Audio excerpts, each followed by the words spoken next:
அடுத்தவனின் துணையதற்கு இதயத்திலே துணிவிருக்க வருத்தம் இங்கே உனக்கெதற்கு உன்னை நல்ல ஆளாக்க உத்தமனை போலாக்க எண்ணியவன் யார் என்று கண்டுகொள்ள யார் உண்டு ஊரெல்லாம் உந்தன் பேரை போற்றும் நாள் வரும் ஓம் சாந்தி ஓம் சாந்தி ஓம் சாந்தி ஓம்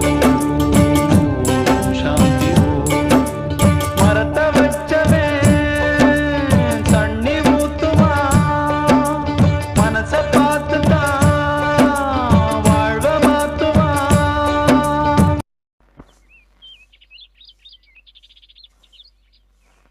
நேத்து நடத்தின பாடத்துல சில கேள்வி கேட்கிறேன், சொல்றியாமா?